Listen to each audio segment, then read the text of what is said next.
Assalamualaikum warahmatullahi wabarakatuh. Apa kabar teman-teman semua? Semoga teman-teman dalam keadaan baik-baik saja. Oke, hari ini kita akan belajar bagaimana memodelkan beban yang mempengaruhi jembatan terangka di SAP 2000. Oke, langsung saja kita buka SAP-nya. Nah, ini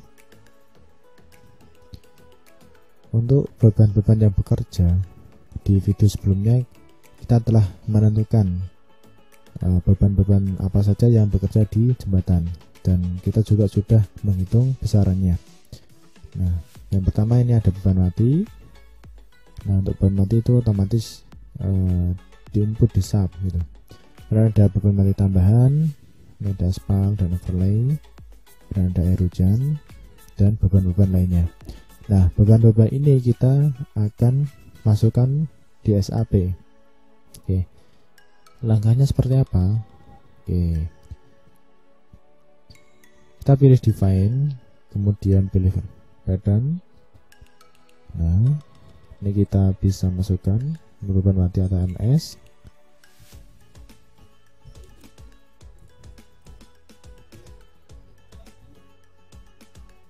Kemudian ada beban mati tambahan atau MA.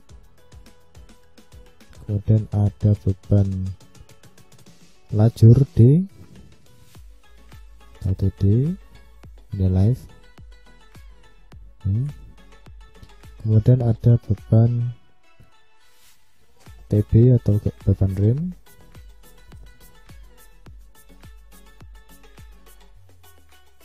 Pilih breaknya, oke. Kemudian ada beban pejalan kaki, pilih live. Oke, kemudian ada beban angin atau EWS. Oke. Nah, ini untuk TD ya. Ini TD, nanti kita pakai yang beban lajur D ya. Beban lajur D. Nah, kemarin kan sudah jelaskan bahwa untuk beban D dan beban T itu harus dipilih salah satu. Beban ini tidak boleh digunakan secara bersama. Kalaupun teman-teman mau memodelkan keduanya, mereka harus terpisah. Yang penting dalam satu kombinasi itu tidak boleh ada keduanya, pilih salah satu. Oke. Nah, kemudian setelah itu kita kombinasikan bebannya. Nah, ini kuat 1 dan kuat 2. Nah, kuat 1 kombinasinya 1,1 ms tambah 2 MA tambah 2 TD tambah 1,8 TB tambah 1,8 TP. Pilih define, load combination, add new. Nah, ini diberi nama kuat 1. Nah, untuk beban matinya atau MS nya itu 1,1 add, kemudian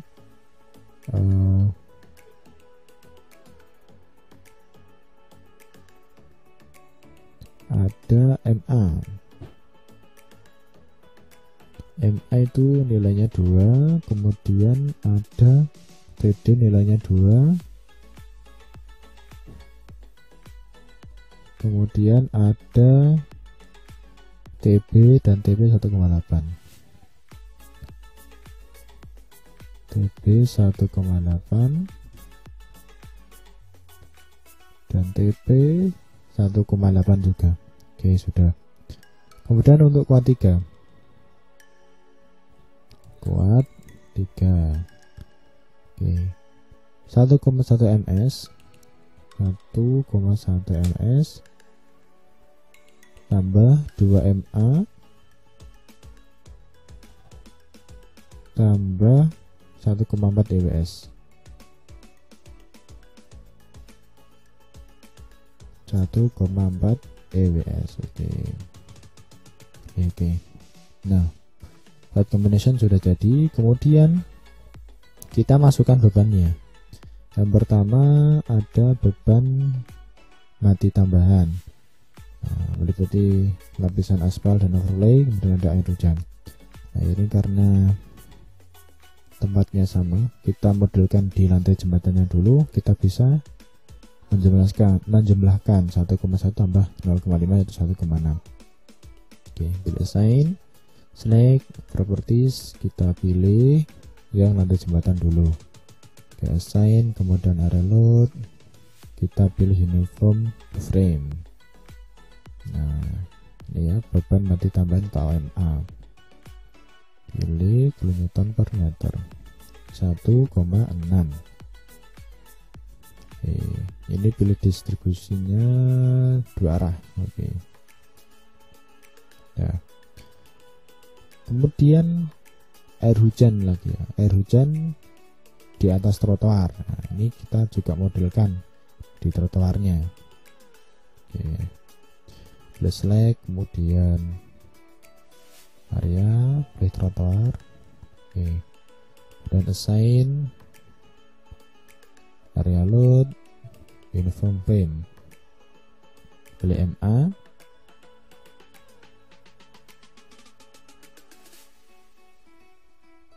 Oke, ini pilih 5, bisa replace ataupun add. Oke, kemudian beban lajur D. Nah, ini meliputi BTR dan BGT. Untuk BTR itu berada di lantai jembatan. Nah, kita pilih dulu lantai jembatannya. Kemudian assign area load, uniform frame, pilih TD satuannya ini ya.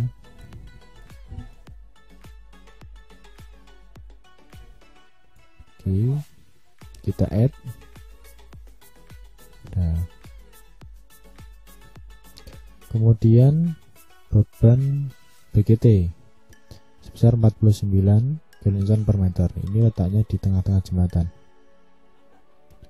Oke. Nah, di sini. Pilih assign, kemudian frame load, distribusi, pilih TD, kemudian isikan 49 kN per meter. Oke. Nah, kemudian beban selanjutnya atau ini ada TB atau beban rem sebesar 148,75 kN.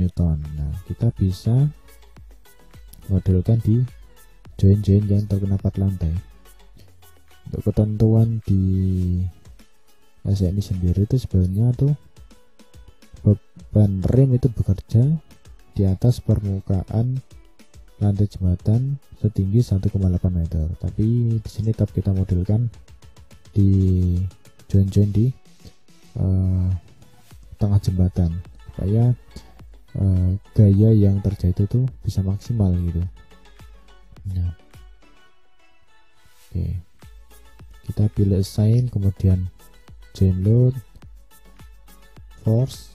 Nah, ini kita pilih yang TB, pilih TB, arahnya arah X. Nah, ini berhubung kita satu lajur, nah ini bisa kanan ataupun kiri. Jika teman-teman jembatannya itu dua lajur, itu harus dibelokkan kanan dan kiri ya, arahnya kanan dan kiri, arahnya berlawanan gitu. Oke,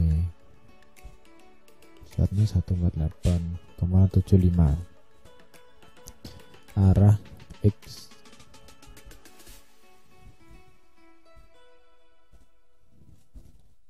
Oke,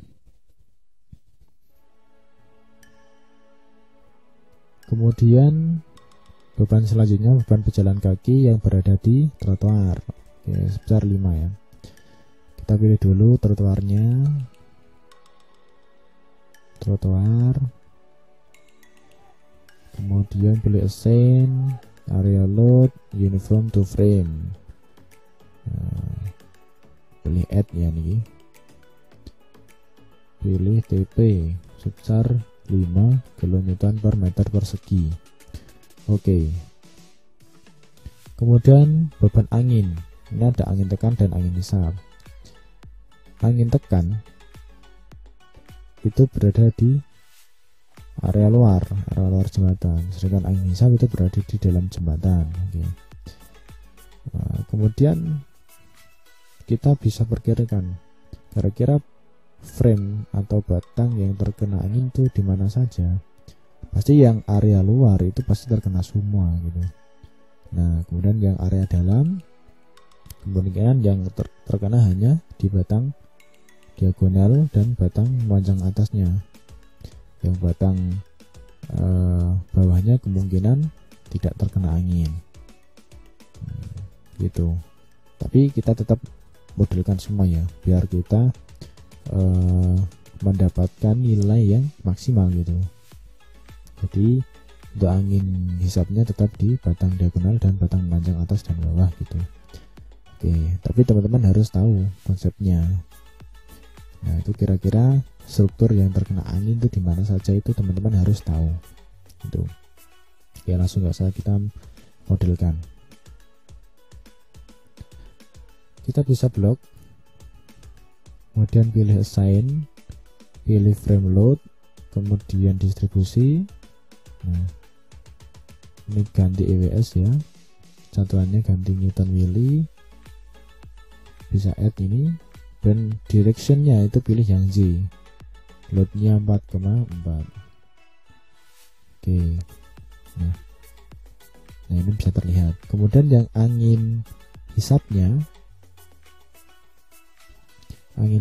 itu memiliki nilai 2,2 kN. Maaf, ini Newton per mili ya. Ini adalah Newton per mili.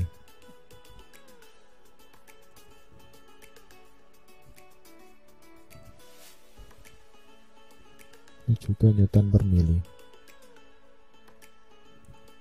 Nah, oke, kita blok semua, pilih assign, kemudian frame load, kemudian distribusi. Nah, ini ganti 2,2, ini Newton per mili. Nah, oke, sudah terlihat ya. Nah, itu cara memasukkan beban-bebannya di SAP. Nah, teman-teman juga bisa mengecek kira-kira bebannya sudah masuk semua atau belum. Nah, ini pilih display, solo assign, pilih yang area dulu ya. Nah, area dulu tadi yang bekerjakan MA. Nah, MA semua arah. Nah, ini sudah bekerja. Kemudian coba kita lihat yang beban lajur atau TD. Nah, kemudian coba kita lihat yang beban anginnya, coba. Ayo, beban angin atau EWS. Oke, kemudian kita lihat beban joinnya, coba. Beban join tadi ya, yang beban rem udah. Kemudian coba kita lihat yang beban BGT nya, coba ya. Nah, oke, udah semua. Kemudian kita bisa run. Besaran semua ya.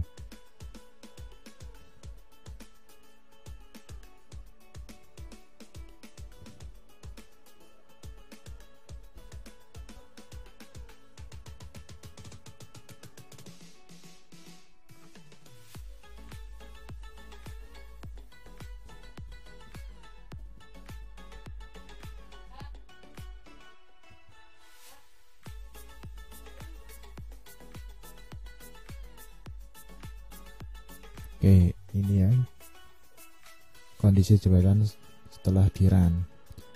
kita bisa melihat gaya-gaya batang yang terjadi. Nah, ini pilih aksial. Nah, inilah gaya-gaya batang yang terjadi di struktur jembatan. Untuk yang merah ini adalah gaya tekan, dan untuk yang kuning adalah gaya tarik. Oke. Jika mau melihat momen, bisa. Ini momen 33. Nah, ini momennya ya, berada di belakang melintangnya gitu. Kemudian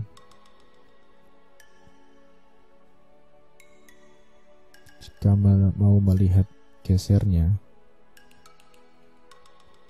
atau steernya juga bisa. Ini. Nah, ataupun mau melihat torsi, oke. Nah, ini juga bisa. Oke. Dan ataupun mau melihat deformasinya. Oke. Nah, ini deformasinya. Kalau kita extrude, pastikan terlihat deformasinya. Nah, seperti ini ya teman-teman, deformasinya jembatannya. Oke, kemudian jika ingin menampilkan datanya, kita bisa memilih display, kemudian show-table. Nah, ini load cache-nya. Nah, ini kan sudah code 1 dan code 2. Ini pembebanannya. Nah, ini teman-teman bisa memilihnya ya, mencentang ini. Ini untuk kebutuhan perhitungannya. Untuk gaya batang, momen, torsi, dan gaya gesernya bisa pilih analysis ratio gitu. Bisa mencentang semua. Nah, ini untuk under definition, untuk melihat ini ya, berat jembatannya. Bisa pilih OK.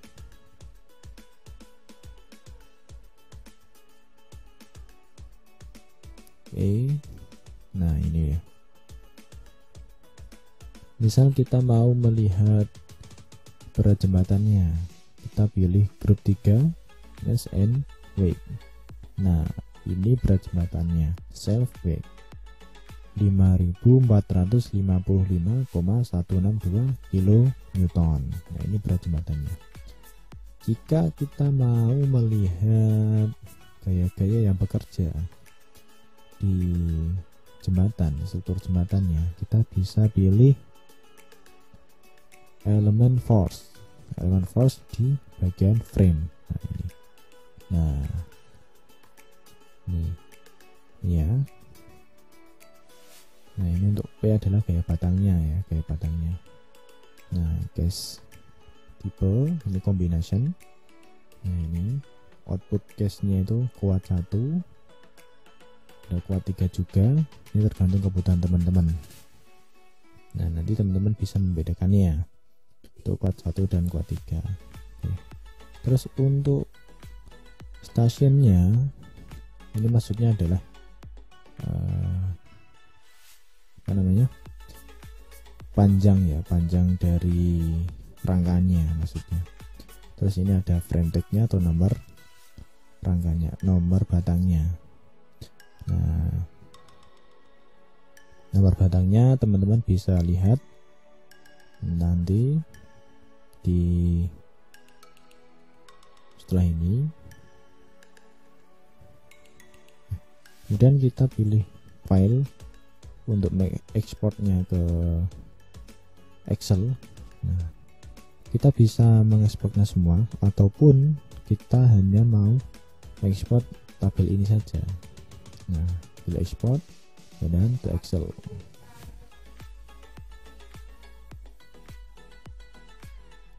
Nah, ini hasilnya. Terus bagaimana cara mengetahui frame tag-nya atau nomor batangnya? Oke, kita buka lagi ya.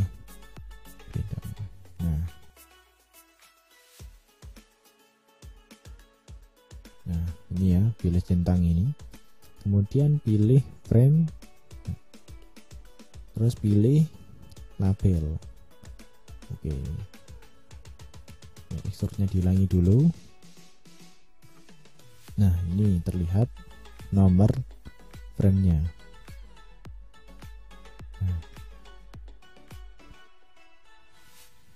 Oke, nah ini teman-teman bisa menyesuaikan ya.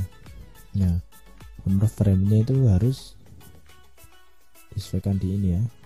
Nah, misal teman-teman mau menganalisisnya di batang 7 misalnya, nah terus nanti teman-teman juga harus melihat, oh letak batang 7 ternyata di sini.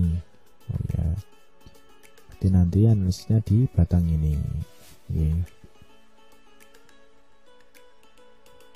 Oke, terima kasih untuk video ini. Untuk video selanjutnya nanti kita akan membahas analisis struktur ya. Oke, terima kasih. Saya akhiri. Wassalamualaikum warahmatullahi wabarakatuh.